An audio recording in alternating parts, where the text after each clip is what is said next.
question to start off. I know that you've covered in a lot of interviews, or a few at the very least, how all this began. What propels you to continue documenting and showing people the footage of what's taking place around your home? I was kind of scared at first. I didn't want to. The first time I've ever went on was on Sasquatch Chronicles. And I know it said that it was like pulling teeth to kind of get me to go on. Just because I didn't want people to think, that I was crazy, or sure, I would have to, just because it was so crazy. It was very hard for me to go on. And I did. I went on back in 2016. I think it was, I can't remember if it was June or July, that I went on, and then I didn't. And he asked me, if I wanted to go back on, and I didn't. I did not do anything until I started listening to Dark Waters, and then he was talking about Sean Graham and the show on Saturday night. So I think I caught Sean's show probably, I guess maybe like 6 months until like after he had started going, and then I was listening, and I was kind of interacting a little bit, not much in chat, and he was doing like a call-in show, and I actually called in, which I don't know, there's something about him. He made me feel very comfortable, and I was able to call in, and then and I was talking about, what we have going on. And then I said, I have pictures. So he gave me his email, and he said, well, just send me what you have. And I did. And then he contacted me and said, do you want to do a show? And I was nervous. But I did. I went on Sean's show. I think I went there twice as a guest, and I was a couple more call-ins. And then I went on Vault's show, and that was like recent. But that's all I've ever done. Like, just because I'm really nervous, and I think maybe that's why I document everything, just because there's so much going on that I feel like people aren't going to believe me. Like, I have to take pictures. I have to catch what I can, just so, it's maybe not even people. It's like to prove to myself, you're not crazy. You're actually seeing this. Yeah, I completely understand that. And I've listened to all, I think, except the interview that you did last on Vault's channel. But as the interviews went on, especially the ones with Sean and the call-in shows, you could tell you started to become a little bit more comfortable and relaxed. Yes. And that's what I meant by it's hard. It is hard to kind of put yourself out there for public scrutiny, especially when what you're doing is researching or investigating, even around your own home, what people consider a fringe topic, though you and I both know these creatures are very real. Yes. And I guess, the more I talked about it, it gets a little bit more comfortable. And I know Dark Waters was talking about, you can start your own YouTube. And I thought about it, and I thought, well, maybe there's more people out there like me, because nobody talks about this, especially the people that have him on their properties. They don't talk. And, right. I figured, well, maybe if I can just kind of start something and then just talk about it, maybe I can help somebody out or maybe kind of look for answers. Where will I get them? Probably not, just because I think the more you look into these things, it's like the more questions there are. I don't really look at it through the scientific lens as much as I used to 6 years ago, because there's been people doing that for 40 years, and look where that's got us. A handful of people in pseudoscience, cryptozoology. But there are strange parallels that I found in your case and others with people who just seem to have an ability, for lack of a better word, to know where these creatures are. The videos and photos you get are phenomenal. That's why I wanted to talk to you. That's why I have been talking to you. I think I see you all as a family. And from the beginning, I mean, DW, like he, the whole, everyone, like he makes us feel like I feel like I'm part of the family. And because you absolutely are. He's extremely sincere in that. yes. So I know I stopped kind of listening back, because there was some drama in the beginning. But then the more, like I listen, it's like, no, I really like him. I like what he's saying. He's telling me straight out, like out in the open. So I really like that about him. And then, the way he talks about you guys. So I know I can trust you. I sincerely appreciate that. And I appreciate his vote of confidence as well. So another question I had for you is, being in contact with a lot of people as well as others through your YouTube channel, have you found any commonalities between the people that are experiencing what you're experiencing on your property? Yes. Somebody actually mentioned like I should check out Scott Carpenter, I believe. And I heard the name. I've heard, the name before, but I really didn't know anything about him or who he was. I actually did check him out yesterday, and I was listening to his videos today, and I'm thinking, oh my gosh, he has, like, I can see some of the pictures that he has. They look similar to mine. I think it was Dark Woods. He went on Truth's channel, and I was listening to his encounter, and as he was talking, and I kept saying yes, like yes. What he was saying is basically what I had encountered. I know people say, well, there's only one footprint. For some reason, there is only one footprint. I mean, I have found more than one, but it's not often. I usually find one footprint, and I mean, I don't know where the other ones are. Now, I don't know. Like, if I was maybe somebody like Walt that's like a tracker, I can probably tell you where he came from, where it's going.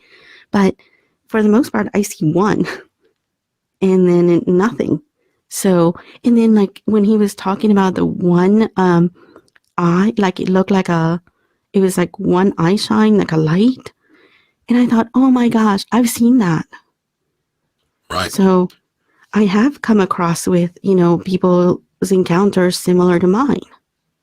Vault, his cameras on his property, they have a lot of activity. And I've actually seen like the faces, and basically at first I thought, well, maybe because I know that they're, to me, I've seen them flesh and blood, and then there's times where they kind of look a little bit translucent, and it's just a weirdness to them. And then I was looking at Vault's cameras, and I'm like, oh my gosh, he has the same thing I have. Like, they go, like, they're really fast, where you just see kind of glimpses of them. The movements, like what's on his property is what I see here. It's extremely interesting. And you're right, that his property is very, very active. Yes. That leads me into my next question. And this regards a piece of footage that you allowed us to show on Dogman cams. Yes. Of the creature peeking in the window. Now, I know that was, I won't say controversial, but everybody saw what was there. The thing that interests me the most was I call them ethereal beings, but for the time being, the anomaly that formed over the creature for a few seconds on that video. Now, that didn't take place anywhere else in frame except over that creature. Yes. And right before that happened, it looked like my phone, because I had left my phone to record. And I placed it like on a coffee table. And that particular night, I mean, I think I recorded like 18, 19 minutes of it. And it was actually, I was doing a live. I have like a secret group on Facebook that it's my family and just people I trust. So I was doing a live, and I figured I'll just leave it on for like, I think he left it on for like 18 or 19 minutes. And I was just in the room. I was just sitting. I can't remember what I was doing And then my son had come home from work, and I heard it, and this was after a little bit after 9 p.m. that he came home. So when you see the phone kind of moving down when I turned it off, is because I heard my son at the door, and I figured, they don't kind of, they know like what's going on, but a lot of the times they don't want to kind of deal with it. So I figured I'm just going to turn it off. So I turned it off, and then, I greeted him, and he came in and everything, and I was talking to him about his day. I had no idea that it was still up there, and I didn't know that it was looking in. Like, I didn't see it with a naked eye. And my phone, before it showed up, it acted like it was, it acted weird. It got really fuzzy, almost like it was trying to focus, but it couldn't really focus on something. And then you see like the creature or whatever it was appear. When that happened to your phone, did it sound like a radio, or could you hear radio chatter? I didn't, but I have heard radio chatter before. I didn't hear it that night. It was quiet. I didn't know it was, I know that they look in, and that's why I start to kind of, try to video the windows. I didn't hear anything that night. Then we talk about commonalities. That's very strange, because I don't think I've ever asked you that question before. No. Then wow. So I have heard radio before though, but a completely different state, completely different house. And that was really creepy. Not my cell phone. This I don't know if you want to hear it or not. I absolutely do. Sure. Okay. This happened after my ex-husband and I had separated. I moved in with my mom and dad, and they actually bought a house. It was kind of like in the countryside in Maryland, and it was on a hill. We had no close neighbors. I think we had a neighbor across the street, but it was just like up a mountain. And my mom and dad were still, they were kind of in between houses, and they had let us stay, me and my two sons. And we were there by ourselves. We had just moved in, and they were kind of back and forth between the houses. It was just, we didn't even have cable or phone or anything, because we were kind of like in the middle of nowhere. So it was going to take time for the cable people and everybody to kind of go connect and everything. So it was just me and my sons, and it was dark, and we were in my bedroom, and it was, I'm not sure what time it was, when I kept hearing a radio on. And now this was a brand new home. Like it had been built, and then my mom and dad bought it. So we were the first people to move in. I heard the radio. No occupants like left the radio accidentally and it didn't get moved. No. It may have turned on. Right. I got because we didn't have, at the time, we didn't have TV or anything. Wow. So I didn't have a radio. I left everything behind that I owned. And I just grabbed a few things and my sons. So we didn't have much. My mom and dad were, they actually bought a house for all of us to kind of move in. And my dad, to keep me away from the area that we were living at. Sorry. No, and if you don't feel like sharing this story, by all means, don't. I don't. It's okay. Yeah. He just tried to get us away from the city. So we were kind of far away, and we were there by ourselves. And the funny thing is, like, after that radio, I would hear something kind of fall in the like the kitchen area, and it sounded like glass, and it hit the ground, and like it sounded like glass. But it was just the three of us, and we were upstairs in my bedroom. So I didn't have the courage to get up and check. And I did the next morning, and there was nothing there. And I heard it a few more times that happened. And my dad ended up setting up one of those, it wasn't ADT, one of those security systems. And we had cats. And we ended up getting puppies too. So they suggested, they had some kind of motion detector thing to kind of have inside the home. But he was like, you guys have pets, so that's not, it's going to constantly pick them up. So he was like, well, I suggest, they had another thing where, like, if anybody broke glass, like in the windows, that it would notify them. And this time I was out on my own, and it was just my mom and dad living in a house.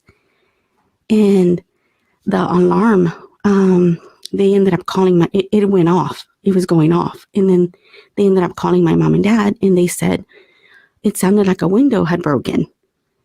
So they were going to, call the police and everything. And my mom and dad were kind of checking, and there was no window broken. Like, there was nothing. So the security system picked up the same thing I was hearing, like some glass breaking, and it associated with like a window being broken. But it wasn't. Like, there was nothing out of the ordinary. Yeah, that's very, very strange. The radio chatter. To me, when I heard it, it may have been different from your situation. And it was a very supernatural thing. It happened in conjunction with these creatures, but it in itself was its own event. I remember feeling fear when I heard it. And it sounded like somebody was trying to speak to me through it. Oh, wow. It was it was picking up some kind of like voice, or like, how people, I guess, pick up EVPs. Yes, exactly. That's exactly what it seemed like. And my cell phone sounded like a radio flipping through dials, like on the AM. It was very, very creepy. Oh, wow. I have not experienced that on my phone. I did experience something. Well, it sounded like a voice. My husband and I were outside, and we have a tree in the front, and it sounded like weird, like the tree was making noise. So I took out my phone and I started recording it, because I'm thinking, is it a bug? Like, is it some kind of like animal, a bug inside the tree? And we were knocking, like, on the tree, and my husband was like, well, no, if we would knock, it would think like it would be like a woodpecker or something trying to get it, like it would stop, and it didn't. And so I actually have it recorded. And it was just the two of us out there and the dog. There was no one else. My neighbors are kind of far away. Yeah, right. It sounded like it was right behind us. It sounded really clear. Like him and I didn't hear it. My phone picked it up.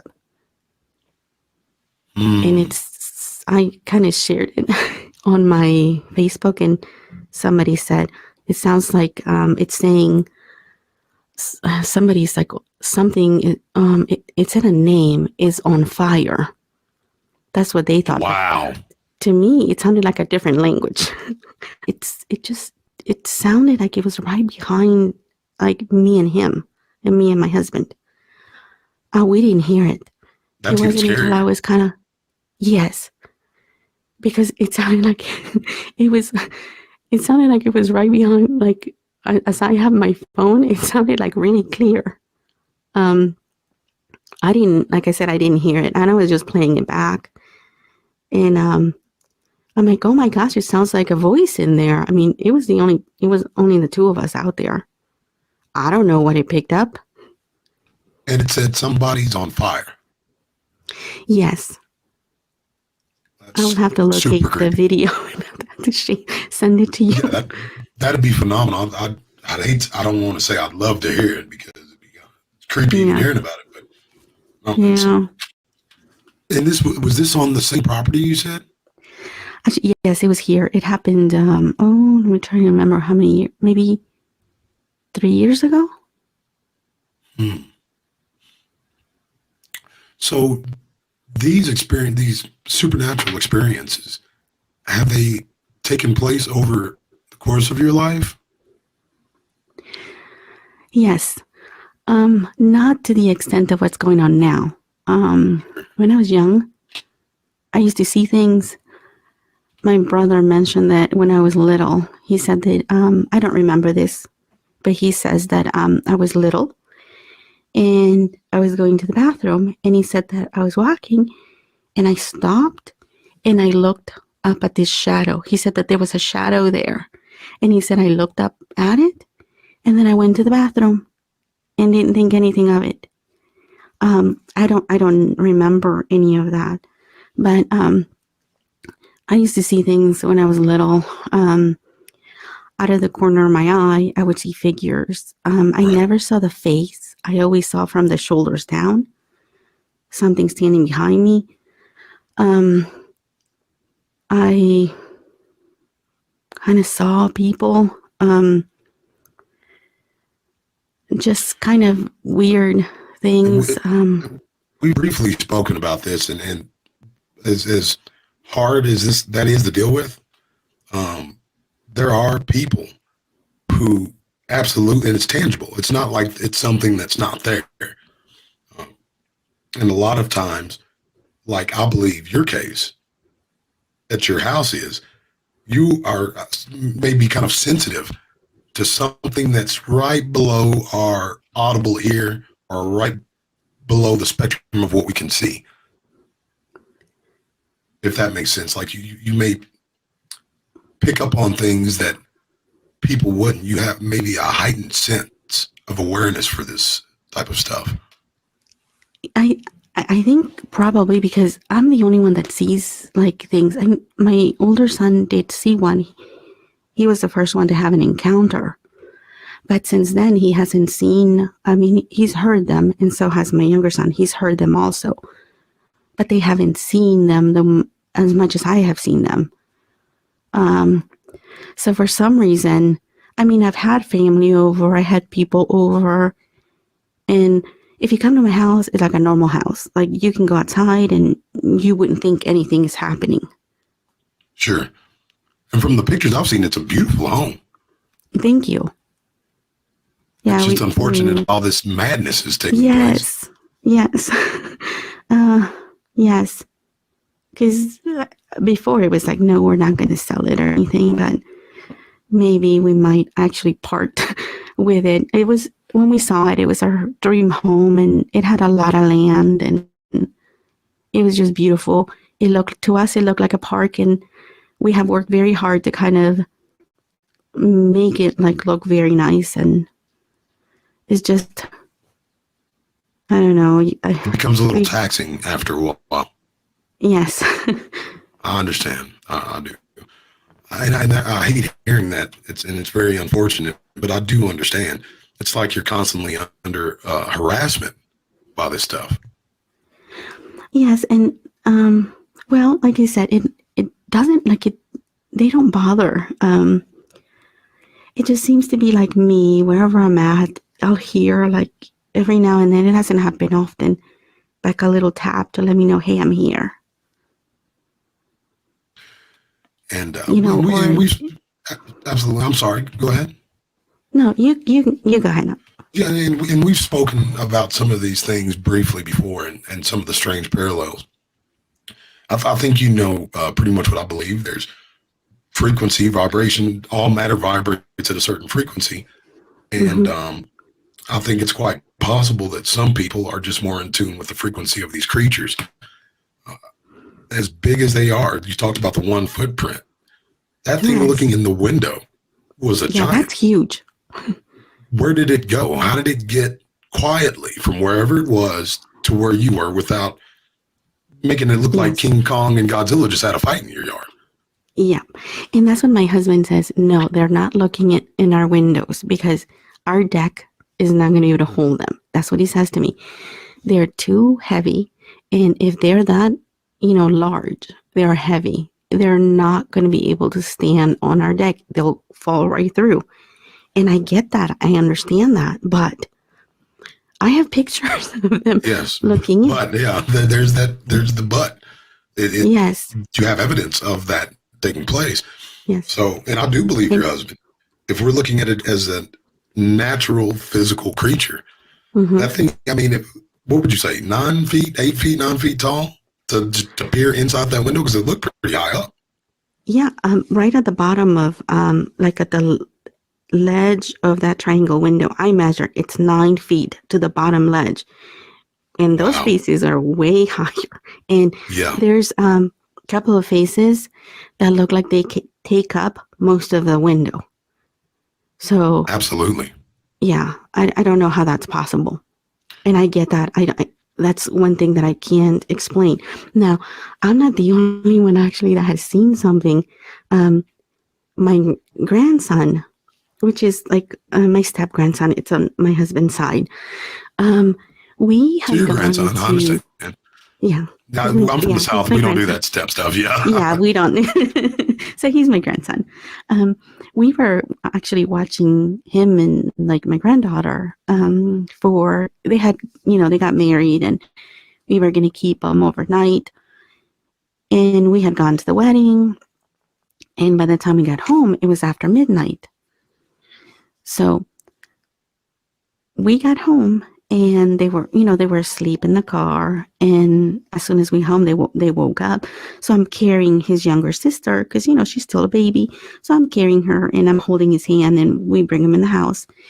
And I sat him down on a love seat we have right in front of that chimney and in that great room. And I'm carrying her. And as I'm closing like my windows, like the blinds. And he starts screaming and he says, close those, which are the glass doors. We have curtains there. So he was telling me like, close those. And he said, someone big is walking out there. And I thought, well, because my husband had, when we got, yeah. And I thought, well, maybe it's my husband because he had taken the dog out, as soon as we got home because we were gone for so long. So he's like, I'm just going to take her for a walk. So, I was thinking, well, could it possibly be him? But then as I was thinking that, he was walking in the front door. So it was definitely not him. But he was like upset and he said, close those. And I had to run and close them because he said something big was walking out there. Wow. And see, that's another thing. The children having, and talking to a lot of parents, most, like you said, a lot of times it's only one parent that has the experiences. The other one gets kind of the peripheral stuff, the pebbles, here's the knocks, maybe catches a glimpse of something. But it always seems like the kids, and that's another reason why I lean more toward the spiritual side of it. Because as you know, like kids are very, very in tune with their spirituality. They're not as bogged down by things of the world as we are. They see the world as it is, not as they wish it to be. So I think that they can, I hate to say see this stuff, but for lack of a better word, see these things better than a lot of us can. And I think he saw at that night, and he was little at the time. He comes over now, and he's 6 now, but he doesn't mention anything. Now, before his sister came along, like he was much younger. I think he might have been 2.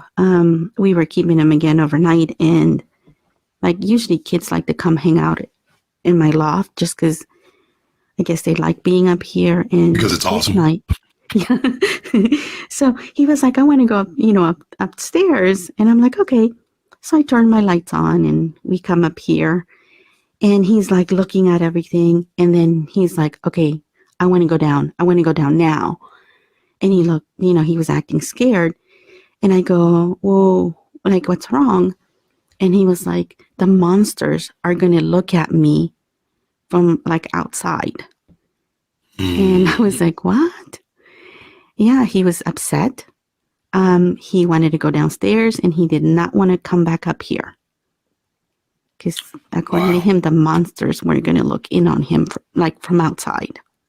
And this child is completely unaware of these videos or no. Yeah, because I do not talk about that with my, with the little ones. Right. That's only with like my. That being said, I didn't think you did. Yeah. No. Oh no. Yeah. He's corroborating what you were saying and what you were filming. Yes. By not living there, but coming and seeing exactly what you filmed. Yep. Now, and again, he was little. Right now, he's 6, and he doesn't. He's been here, and he doesn't see anything. So I don't know if you kind of lose that as a child. But his sister, about a month, maybe a few months ago, I was watching just her, and we were on the swing set. I have a swing set outside, and I was kind of pushing her on the swing, and then we were gonna go walk around. And the jungle gym, she wanted to go climb it. And I'm like, okay. So she was trying to climb the jungle gym. And then we were going to go, the kids call it the creepy woods, right where cedar trees are. So she wanted to go in there. And so, I'm like, you have to hold my hand. So she's holding my hand. And we're walking. And then I see a footprint. So I just took a picture of the footprint. And then she wanted me to carry her. And she said she didn't want to be in there anymore, like to carry her and bring her in the house. And she's like an outdoors kind of a little girl. She likes to be outside. And she was like ready to go. And she said she didn't want to see the monsters. So that's very, very unsettling. I know, of course, you being the good woman you are, that would have had to have bothered you coming from your grandkids. So yeah, because I was asking her, and I'm like, why? Because I couldn't put her down, and she was like, "Don't put me down. Like I want to go in." And like, you want to go in? And she was like, "Yes." Like and so and then she said, I don't want to. She thought there were monsters out there, and I brought her in the house and. We kind of played inside the house, but yeah, I couldn't. And then she came back again, I think the following week or the week after that. And then she was okay. She wanted to walk, and we walked, and it was fine. Like she had no issues. Really? Mm-hmm. Like the incident didn't take place? Yeah. Because when she wanted to go for a walk, I was like, "Are you sure? Like, are you sure you want to go?" Yeah, and she likes to be outside, and she likes to run, and I was like, okay. So we walked the property, not all of it because it's a lot, but we walked, behind the garden, and that fear was gone. Yeah, she wasn't scared at all. In the beginning, I thought that I felt like being watched, and I thought, especially when I mowed. And I actually started to think it was my neighbors that were watching me mow. But it wasn't. Like being creepy? I always felt like eyes on me. Right. So, it's an unsettling feeling. Yes. And I think it was them. It was the creatures. I mean, I've seen them when I mow. And what's really strange, I'm glad you saw Scott Carpenter. He's a very, very awesome researcher. And he's a fellow in the faith. I mean, I don't have to necessarily agree with all of his hardline opinions to appreciate and respect him. You know what I mean? And a lot of people don't. Yeah. They can't discount what he's done in the field. His opinion may differ than most people's, but he's actually been out there and captured these creatures on film. I just started listening, so I don't really know a lot of, but so far, like what I've seen, and it's like, wow, like I would be interested in listening more. Absolutely. Just because I don't think, I think that there's so many different things to these. Like I think that there's it's not something that we can pinpoint. Like it's not like an animal. Like if you see a lion, okay, you can study the lion, and these things are completely different. Yeah, and people don't. They see that lives in the woods, that it's covered in fur, and somehow ignore the fact that, like in your case, you got one that has to be what, 12, but that window, the bottom of that window is 9 feet tall. The way that thing was standing, it looked like it was almost kind of crouching down to look in. Yes, and that's what I see. I see something like kind of like bending his head over to look in. I mean, So that's a tall boy. Yes. And this is where a lot of people really don't like this subject, because stuff like that is hard to address without looking outside of, as you say, these things being strictly like lions, tigers, and bears. They are top tier predators, I believe. I've talked to many honest people who've seen them hunting, but there is something else going on with them. Yes, and where do we put that? Like, when I first started seeing these things, and, with me being more like a spiritual Christian, and I thought to myself, where do I put that? Like, where do I put that? But the more I kind of look, and I know the Bible, well, in the book of Jasher, it talks about creatures coming out, and it's almost like a fog. There was a fog, and I can't remember the name of it. Starts with an A, I believe. He was like feeding his donkeys, and these creatures came out of, like, it almost looked like they came out of the fog, and they were like half human, half animal. And it says that they took the donkeys, and it's like it's in there, and the book of Jasher is quoted in the Bible a few times. Yes, the Book of the Upright. So, and a lot of people say that it's not the right translation or blah blah blah. But I read the Book of Jasher too, and just like the Book of Enoch, which I really study hard. The way I see it, if it may not be biblical canon, but as long as it's not contradicting the Bible. The Bible's the Bible, it's the word. Yeah, I think it explains. I mean, the Bible expands upon a lot of what the Bible says. Yes, it expands upon it. Yep. And you may remember this. This is what got me. There's a couple things in the Book of Jasher since we're on that. Adam's great grandson was this great king. I think it was Tubal-Cain or something like that. But anyways, he took his grandson hunting, and they saw the grandson saw what he thought was an animal. And he shot it with a bow. And when they got up to it and stood over it, did they notice it was their grandfather, Cain. Cain, yeah. So I find it very, very strange that a young man we would have to assume good eyesight, even if it's a good ways away. Mistake him. Yes, and only when they were standing over the top of him did they notice it was Cain. Right. So it implies, and that's that's light implication. But when you go a little bit further on, it talks about the Tower of Babel. When God toppled it, he started because they mocked God mocked them and started turning some of them into half man, half elephant. Yes. You remember that? Half man, half monkey, and then the monkeys. Yes. Yeah. And when I read that, I was like, well, wow. In the Book of Enoch, it talks about how the fallen, the watchers, to mock God, started messing up his creation. It would mix fowl with bird and beast with man. So there's absolutely some sort of, I believe, spiritual connotations going on with these creatures. Whether they're the descendants of all that stuff, I'm sure I do not know. But the way I see it now is I look at the fruit they bring. What fruit comes from being in direct contact with these things? Or even indirect contact.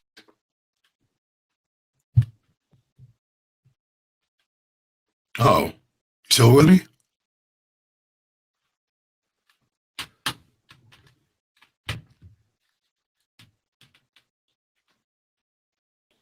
Yeah, I got kicked out of like my computer completely lost everything.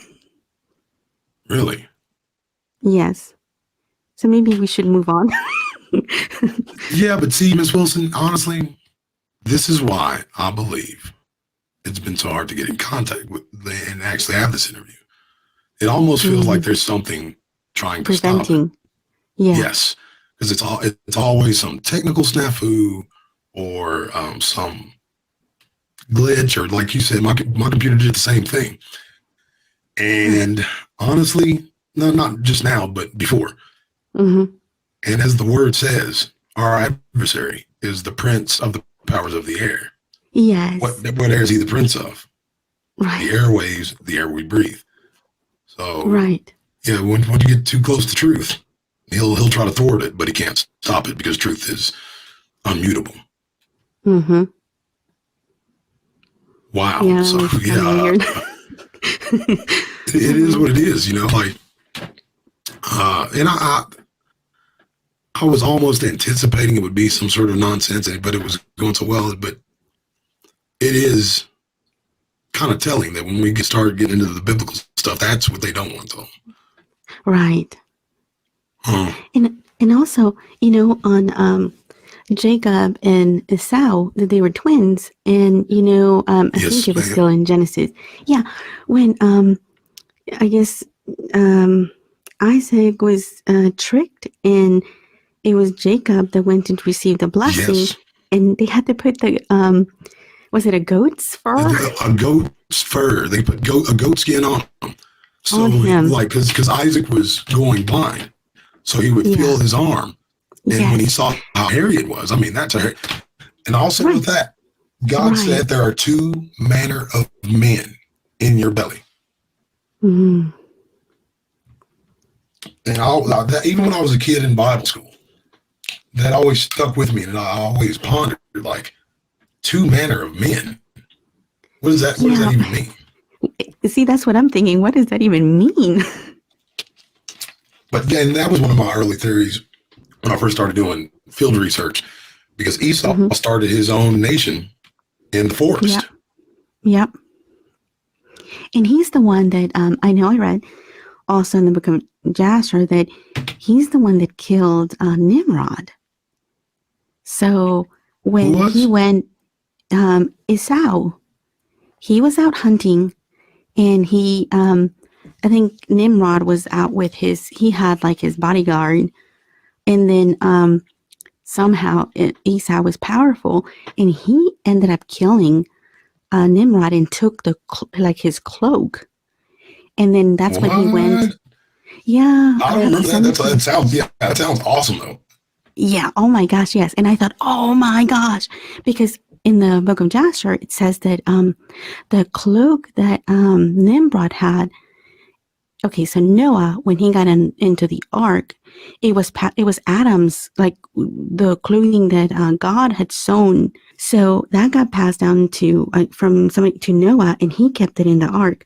Well, when I don't know if you remember, Noah, it was like he got drunk, and his son, because that's another weird thing with his son walking in and saying that he saw his father naked. He uncovered his nakedness. And do you know what that actually means? Well, I was thinking it's some kind of sexual thing. No, well, it is. You're absolutely right. It took me forever, but I actually studied it through the Hebrew, like the Hebrew translation, and found other places. To hear your take. Yeah. There was other places where it was said in the Bible, written in that language, and it meant that he went in and, you're right, slept with his mother. That's what I thought too. Yes. Because he cursed his grandson. He didn't curse his son. He cursed the grandson, and he basically exiled. So I'm thinking, wait a minute, why would he curse the grandson if it wasn't that and that's what I thought too. I took it as he must have slept with his mom. Like basically said, I slept with your wife. Now I'm the leader of, I guess. You got it. That's absolutely right. That was a way of usurping power from. Yes. See, man, the Bible's not boring. You know what I mean? Like, no, it's not. Not at all. Like, not at all. I was telling my sons, I'm like, oh my gosh, the battles. Just. It's got everything you want: action, intrigue, mystery, romance. Yeah. Mm-hmm. It is not boring. I get so I get into it, and for sure. Yeah, and I've gotten quite a few things like out of it. Also, okay, this is gonna be, when people say that, like these creatures when they growl, like you can feel it. Well, in the book of Jasher, it talks about Judah when he went to Egypt to, I guess, when they were with the grain and the famine, and they went to get help from Egypt. Was it Joseph kept the younger brother, and in the book of Joshua explains, and it says that Judah made this, he screamed, and Egypt shook. Wow. I guess his scream was so powerful that it was like an earthquake. It affected the world around him. Yes. So I'm thinking, oh my gosh, it's already it happened back then. So yes. It's possible that these creatures have that if they're ancient. Absolutely. And I believe they're so ancient that they were in the garden with Adam. And like I said, my initial theory was Esau. But that doesn't make sense, because if you actually look at the genealogy of Esau's people, they're still around today in various different tribes in Africa and in the Middle East. But so I don't know what it was, and I may be wrong in this. There's a good brother of mine. We go back and it's like ping pong. We go back and forth with our theory about them. But the beasts of the earth, yes. The serpent was the most subtle of all of the beasts of the earth. The serpent, of course, being the great dragon, some form of Lucifer, of Satan. In that same definition, in that same transliteration of the word beast, if you turn to Revelations, it talks about the rider on the pale horse, whose name is Death. And the verse right after that, when death rides, because when famine rides, it talks about what happens, what takes place when they're thin. When death rides through the earth, the verse says, and power is given unto them to kill with sword and with fire and with death and with the beasts of the earth. And the funny thing is, a lot of people have had more encounters lately. So I wonder if we're coming. I mean, I think something's still stopping them. Yes. Because I think that we would have more deaths. I mean, I know that I heard that there have been more dogman attacks down south. So I think, could it possibly be that they're still being held back? Or because I think that if they were set loose, we would have a lot more, deaths, or are they being covered up? Yes, the questions you asked, I agree with wholeheartedly. I'd say yes, they absolutely are being covered up. And that's the feeling I get. And I feel comfort in that feeling. I don't need to ponder on it. That, they are being held back. It's almost like they're waiting. Yes. Because that's they can easily take us out. I mean, if they wanted to, they're huge. I mean, I know we have weapons. We have weapons to give us some false sense of comfort. Yeah. But I've seen these things, you've seen them. So we're in the small fraternity that know. You may get one of them, maybe two. Yeah, one or two, but not the whole clan. Not the whole clan. And if it's a tribe of them, if you're in their area and they're not just occupied, you're done. You're done, yeah. And they're fast. If you get one, you're lucky. But the second one, you'll be gone before you even, are aware that there's a second one. Exactly.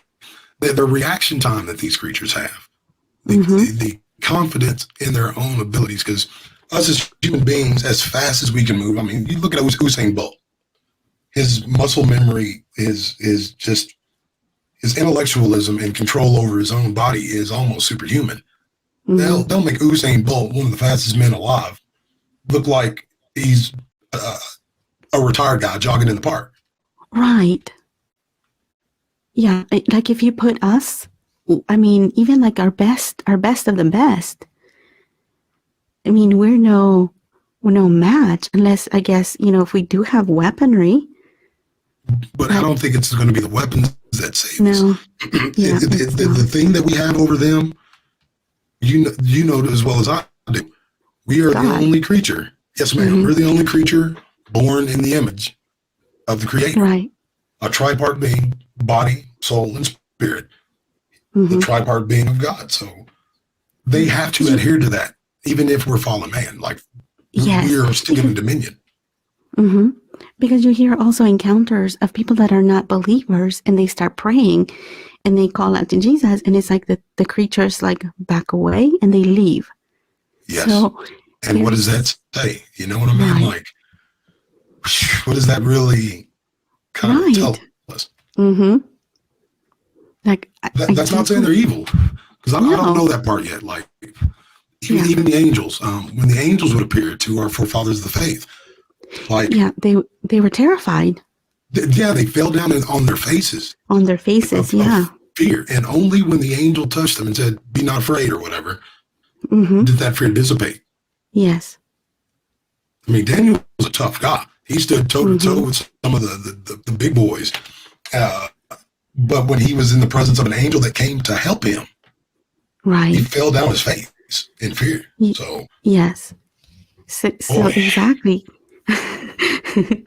I mean, it's amazing. It's just one of those things, like, you know, could there, you know, right, like you said, could there be good ones, or are they all, you know, bad and something is holding them back? Or, you know, do we stand a chance with some of them? I mean, we stand a chance with some of them. Hey, that's good. Can we hold our own with one or two of them? Yeah. I mean, that's a great question, but I think at that time, you know, Lord willing and the creek don't rise, we won't be here to find out. Hopefully we won't be here. I'm not going to be here. You know what I mean? Yeah. I want to hear that voice in the cloud saying, "DeAndre Dawes, come up hither." Oh, but, that would be so great. Yeah. Wouldn't that be beautiful? If it happened tonight, like, I'd be happy. I would love, you know, I don't think I'm worthy. Like, I don't think I'm good enough. I mean, I try to be, but we don't have to be either, though. You know what I mean? Because there is one who was. Not even, like, none of us are good. Not even one. So I understand that, you know, we all have our flaws. Yes. And only that's He the beauty can of our see. faith. Yeah. Because one died for us who was righteous, who was good. Mm-hmm. Man, that you see now you got me excited. You woke me up. Because see, that's I honestly do believe that has something to do with it. I know a lot of people are going to disagree, but Miss Wilson, you've gone through a lot, and there's similarities between the encounters I've had and the encounters you've had, and the absolute parallel is our staunch faith. We've going through a lot to shape that faith and us holding on to it. So I would encourage everybody, you know what I mean, especially researchers, to try to have a prayer life, to pray before you go out. Pray about specific things and leave it alone. Don't worry about anything. No, I'm not saying a snake won't bite you or whatever. You know, that's a disclaimer. Like, you may trip over something if you're clumsy, but I don't think these creatures are going to mess with you. No, and I think that if you do happen to come across, I think that the best to always, like, remember, you know, that there's the name of Jesus. It's only, like, you know, it's right there. All you have to do is call on to Him. And then me personally, I know that His name is powerful. I know that just calling onto Him, it has saved me. Yeah. So you and I both. Yeah. And, you know, I'm going to share this with you because you shared something that's very, very intimate and personal. And I do appreciate that. Just last night, and I hadn't had this in a very long time, but I had a little bout with sleep paralysis. And I don't know how much you know about sleep paralysis. I know quite a bit. I can almost guarantee you've had it. I've had it, like, all my life. Yeah, me too. And sleep paralysis, the science behind it is the chemicals that are released when you're asleep, so you don't act out your dreams, paralyze you, and your conscious mind is still awake. In that chemical is the element that allows you to dream. So basically, science is saying we're hallucinating. That's bullcrap. Right. That's garbage. It is the garbage. amount of fear that's there is tangible. It's not imaginary. Like, I've had dreams where I'm kind of scared and then I'll snap out of it. but you can't just snap out of this. You are locked into it. Yeah. And anyways, there was, I think we've talked about sleep paralysis before for the audience. There was times that I would be visited by what folks, I guess, call the old hag or whatever. One incident, I heard her slunk into the room, sound like she was crawling, and I could just feel, and she was laughing. You know how somebody laughs and they're trying to cover it up. I could hear the laughing, and I could hear her like crawling down the hallway, and I was locked into this paralysis, sleeping on my right side, so I was faced away from the door. Anyway, I could feel her when she came up on me. I could feel her breath even. And she began to poke me in my mind's eye. I saw a hat pin. That's the only thing I could think. I didn't even think that. I just knew like she was sticking me with a hat pin for whatever, like those old ladies used to have, stick there. And it was going so far. Like, I felt the skin tear from the first one. I could feel it going through muscle and hit bone and move around that to go deeper.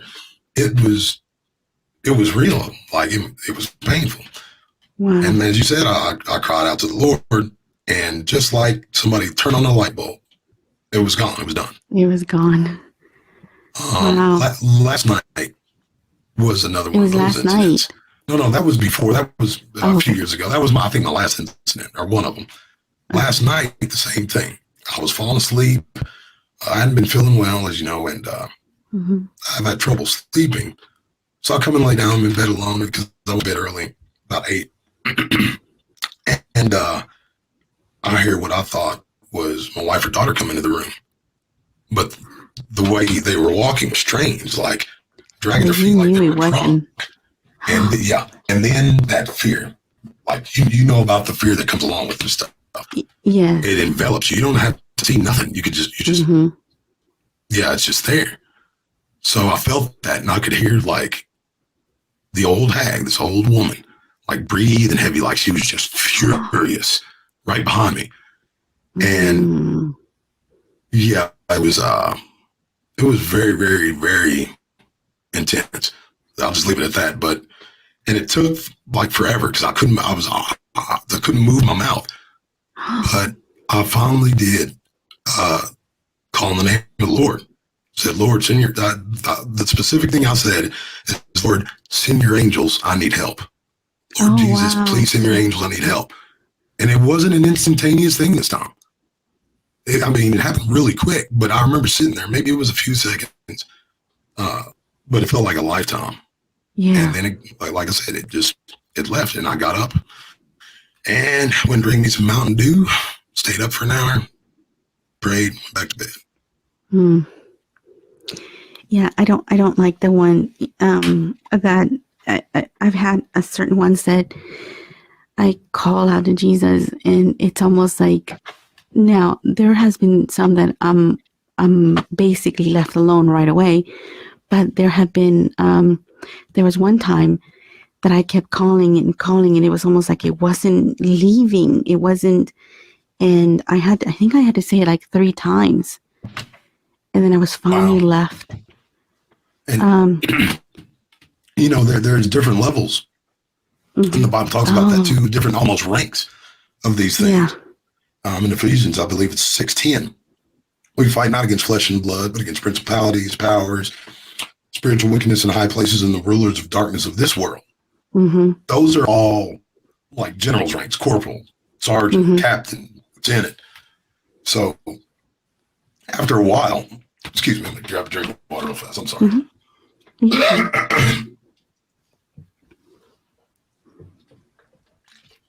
Mercy. And I can see that. I can. But I'm sorry. Go ahead. No, I was going to say, I can see that. I can see them being different, because there are times where it's only like as soon as the Jesus name comes out, then I'm fine. But there are other times where you're like, it's almost like you have to pray harder. Yes, absolutely.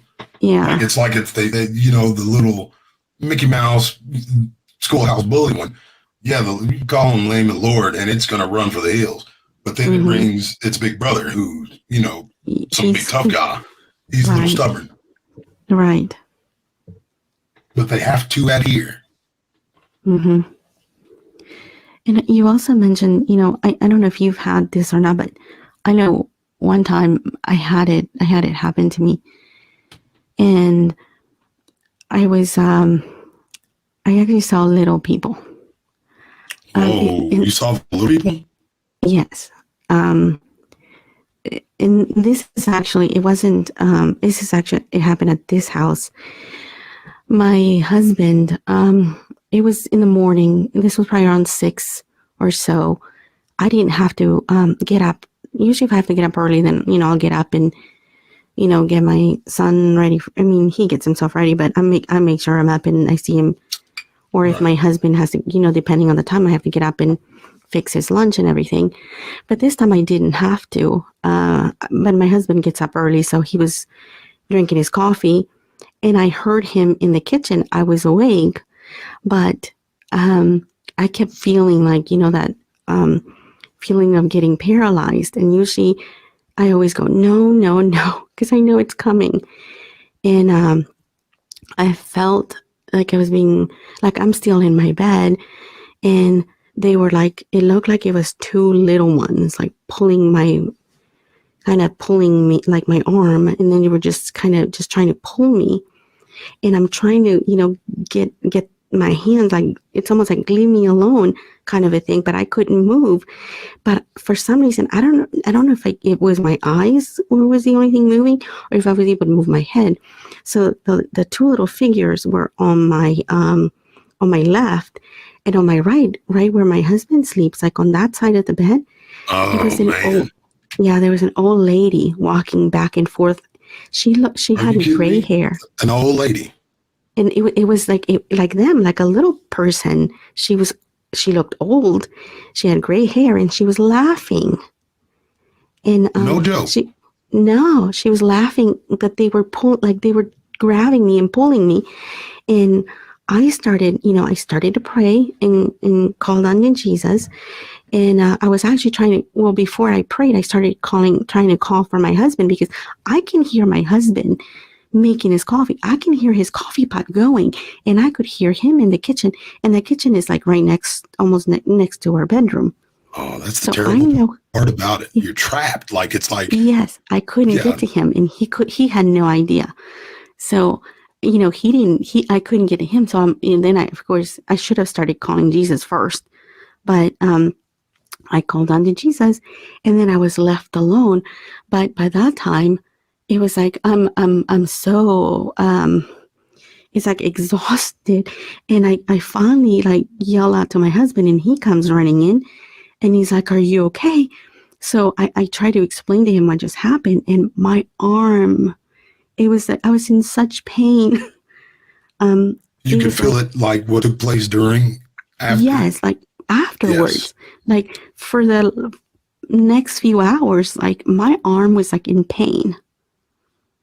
So that's the thing that I mentioned it on shows before when I talked about sleep paralysis. But you know, the hat pins that if they went to she was doing it slow too. She was taking glee in my pain, but I felt those not for hours, but for a little bit, like an hour at least, maybe 45 minutes. It was like it started to go away slowly, but I put my hand on it. Yeah, I put my hand where she made the wound just to see. Wow. Yeah, I was checking myself if I had any bruises or anything, but I was in pain. When did you say this happened? This happened probably about 3-4 years ago. Wow. You know, that's about the time I've had my experience with the quote unquote old hag. And that's another thing. And we're going to do, if you're willing, we're going to do a part 2 to this, because there's just there's so much. And I do appreciate your candor and your honesty and your straightforwardness. And this is a lot of the stuff that I want to get to, because it's not just you, it's not just me. I believe there's many people out there who are experiencing this, who were like us, who didn't want to be perceived as crazy or, you know, be Right. shoved off to the side, because what can anybody really do? Anybody Right. of this world. And you know, I didn't know, because like I said, it's happened since I was younger, and I didn't know to call on to Jesus, even though I grew up Catholic. I was, you know, I went to church. Right. My mom was in the choir, so we were constantly in church. But nobody ever taught me. Nobody ever said, all you need is like Jesus. And I'm making sure that my sons know, like, if you ever feel this way, Amen. all you have to do is call Jesus. You call Man. onto Jesus, you know, and I wish somebody said that to me, but I didn't know that until I was in my 30s.